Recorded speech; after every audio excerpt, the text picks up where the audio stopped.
In the NHL, your team isn't just a logo. It's an identity, a tribe, a religion. Some teams are admired for their history and class. Others are despised for their arrogance and aggression. These are the franchises that define the battle lines of hockey, the most loved and most hated teams in NHL history. First, let's meet the villains. There are teams that fans dislike, and then there are the Boston Bruins. For decades, they've been the perennial villains of the National Hockey League, a franchise that seems to embrace the hate, using it as fuel actively.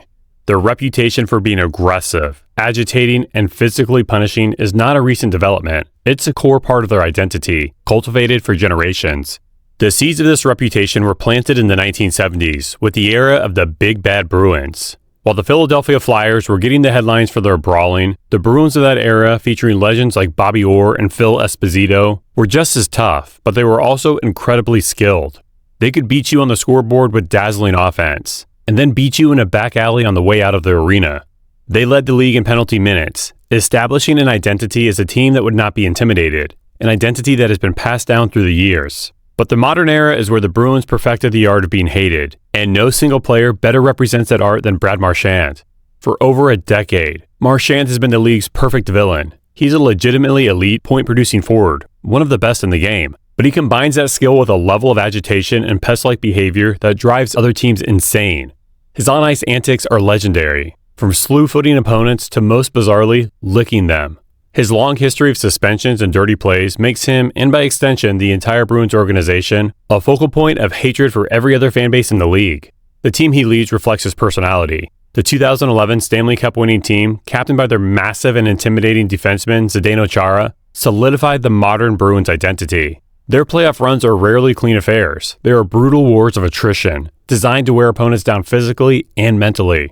This style has fueled their long and bitter rivalries with teams like the Montreal Canadiens and the Toronto Maple Leafs, creating generations of fans who have been raised to despise the black and gold. For the Bruins and their fans, being hated isn't an insult. It's a badge of honor. It's a sign that they're doing something right. Some teams have an era of villainy. The Philadelphia Flyers built an entire franchise on it. For half a century, the Flyers' identity has been permanently fused with one of the most infamous teams in sports history, the Broad Street Bullies. Their brand is synonymous with violence, intimidation, and a blue-collar brutality that many fans outside of Philadelphia absolutely despise. The legend was born in the mid-1970s. The Flyers, a young expansion team, decided that the fastest way to the top was not through skill, but through fear. They won back-to-back Stanley Cups in 1974 and 1975 by physically assaulting the league. This wasn't just about having a tough guy on the roster, it was a core philosophy.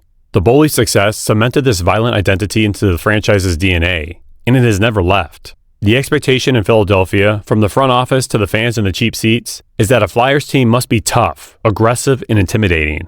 This legacy has been passed down through every generation of the team. The brutal enforcers of the 1980s gave way to the Legion of Doom line in the 1990s, led by the colossal and physically dominant Eric Lindros. Even in the modern era, the team is expected to play with a level of grit and aggression that honors the legacy of the Bullies. This has created a legacy hate for the franchise. Even when the team isn't a contender, they're hated on principle, a visceral reaction to the brand of hockey they have represented for 50 years.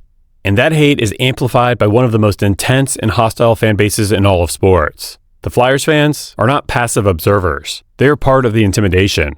Their reputation was cemented in 1968 when they infamously booed a performer dressed as Santa Claus during a game, a moment that has become a legendary part of their identity. The atmosphere in their home arena is consistently ranked as one of the most difficult for opposing teams, not just because the team is tough, but because the fans are relentless. For 50 years, the Flyers have represented a brand of hockey that many see as a stain on the sport.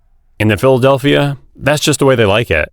But hate in the NHL isn't always about blood and guts. Sometimes it's about something more infuriating. It's about arrogance, media obsession, and a team that gets to play by a different set of rules. The hatred for the Toronto Maple Leafs is a special kind of Canadian tradition. It's a dislike born not from on-ice villainy, but from a deep and abiding resentment of their place in the hockey world. They are the self-proclaimed center of the hockey universe. And for the rest of the league, they are the team everyone loves to see fail.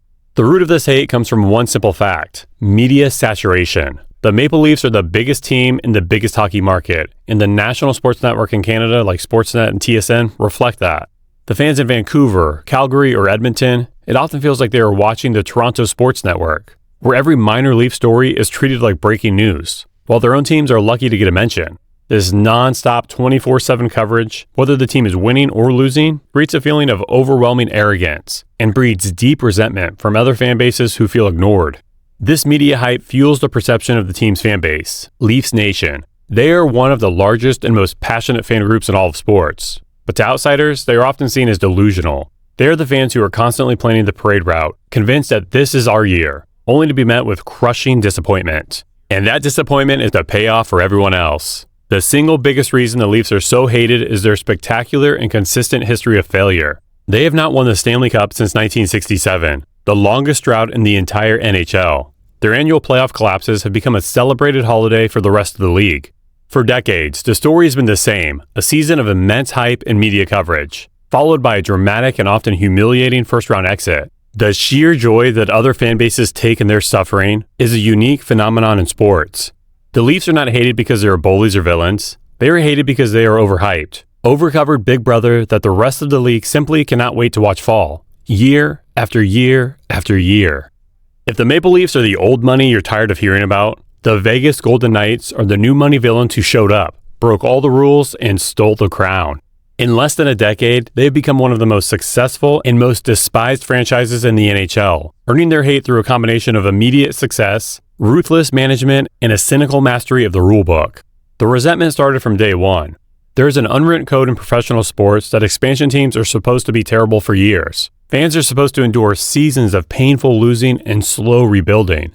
The Golden Knights were gifted the most generous expansion draft rules in sports history, and they skipped the suffering entirely. They went directly to the Stanley Cup final in their first year of existence, and won the Stanley Cup in their sixth. This instant success bred contempt from fans and teams who had been waiting for decades, feeling as though Vegas had cheated the system. That feeling was compounded by the front office's cold and calculated approach to roster building. They cultivated an us-against-the-world identity with their inaugural Golden Misfits team, and then proceeded to trade away those same fan favorites in pursuit of upgrades. The most glaring example was the unceremonious dumping of Marc-Andre Fleury, the beloved future Hall of Fame goalie who was the face of their franchise. He was traded for virtually nothing, and reportedly found out about it on Twitter. It was a clear message. In Vegas, loyalty is a one-way street. But the biggest reason for the hate is their controversial use of the long-term injured reserve, or LTIR. They have become the poster child for exploiting a loophole in the salary cap. The pattern is now famous. A high-priced superstar like Captain Mark Stone or Jack Eichel suffers an injury late in the season. The team places them on LTIR, which frees up their massive cap hit. Vegas then uses that new cap space to acquire more star players at the trade deadline. Then miraculously, the injured superstar is healthy enough to return for Game 1 of the playoffs, the first day the salary cap no longer applies. This allows them to legally ice a roster that is millions of dollars over the salary cap that every other team had to abide by all season. While it's technically within the rules, it is seen by the rest of the league as a deliberate and unsportsmanlike manipulation of the system. They are the new villains of the NHL. A team that used a favorable start, a ruthless front office, and a mastery of loopholes to build a champion, earning the hate of almost everyone else in the process. So, we've seen the villains, the agitators, the goons, and the rule benders. But for every team that's hated, there's another that is universally admired. These are the franchises that are loved for their history, their class, and their deep connection with the fans who worship them. There are successful franchises, and then there is the Montreal Canadiens. They are the New York Yankees of hockey, a team so steeped in history and victory that they are not just part of the sport, they are a cornerstone of it.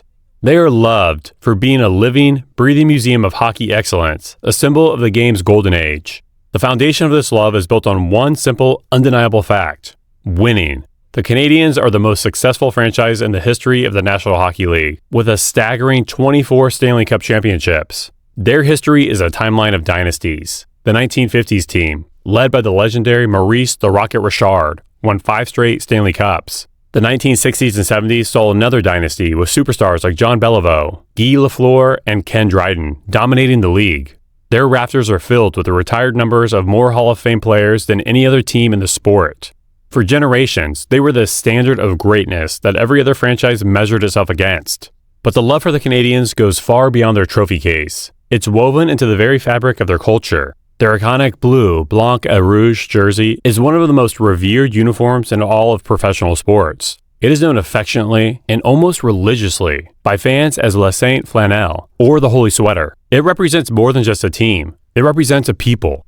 In the province of Quebec, the Canadiens are more than a hockey team. They are a cultural institution. They have long been a source of immense pride for French Canadians, a symbol of their identity on a North American stage.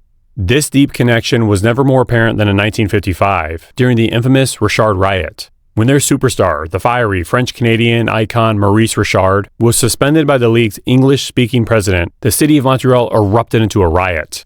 The event is now seen by historians as a key moment in Quebec's cultural and political awakening, known as the Quiet Revolution. It's a powerful example of how deeply intertwined this team is with the community that loves it. The fan base remains one of the most passionate, knowledgeable, and loyal in all of sports, creating an electric atmosphere at the Bell Center that is a pilgrimage site for hockey fans everywhere.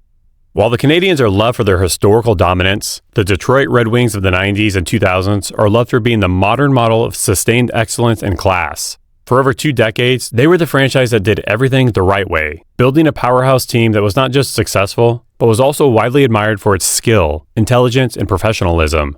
The cornerstone of this admiration was their incredible consistency. From 1991 to 2016, the Red Wings made the playoffs for 25 consecutive seasons.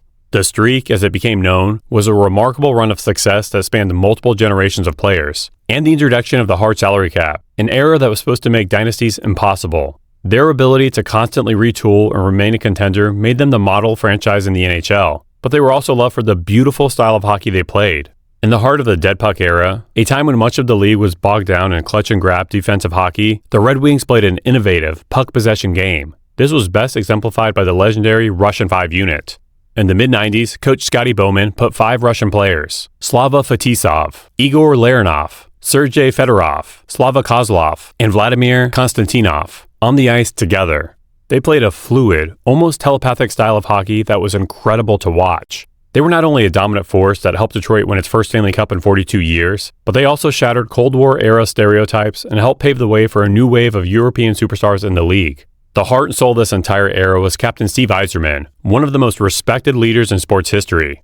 Yzerman's story is a legendary tale of self-sacrifice. He began his career as a 150-point offensive dynamo, but led his team to a championship. He completely transformed his game, becoming one of the best two-way defensive forwards in the league. This selfless act of putting the team first became the defining characteristic of the Red Wing way.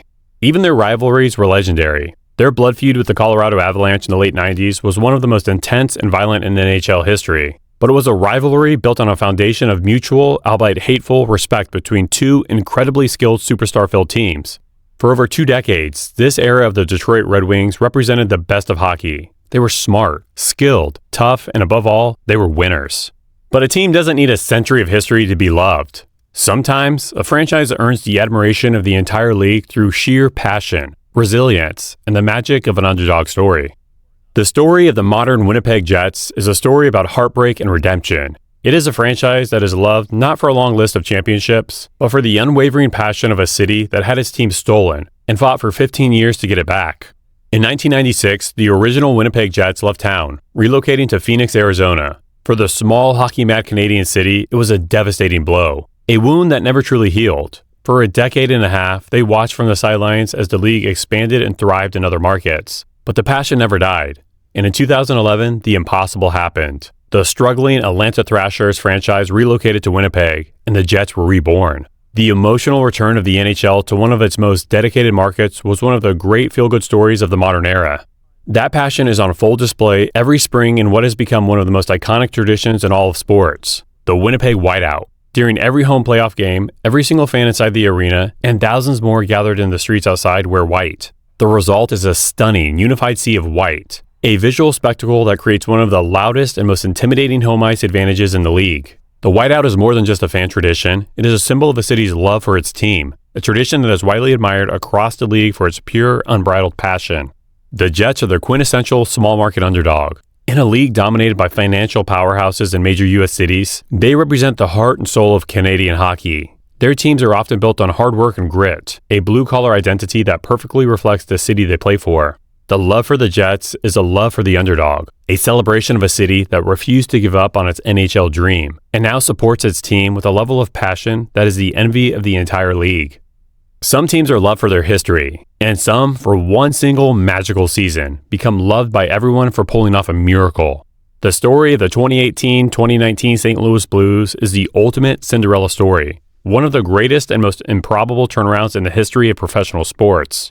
To understand the magic, you have to understand how hopeless things were. On the morning of January 3rd, 2019, the St. Louis Blues had the worst record in the entire National Hockey League. They were in dead last place. Their season was a complete disaster, a total write-off. They had already fired their coach, and a full-scale rebuild seemed inevitable. Then the turnaround began. It was sparked by a cast of unlikely heroes. The first was Craig Berube, the no-nonsense interim coach who took over and instilled a simple, hard-nosed, and effective style of play that the team immediately responded to. The second was Jordan Binnington, a 25-year-old rookie goaltender who had been toiling in the minors for years. He was called up out of sheer desperation and proceeded to play like the best goalie on the planet, displaying a calm swagger that gave the entire team a new sense of belief. But the most famous character in this fairy tale was a song. The team's unofficial anthem became Gloria, the 1982 pop hit by Laura Branigan. The story goes that a few players were at a bar in Philadelphia, watching an NFL playoff game, and the DJ kept playing the song during commercial breaks.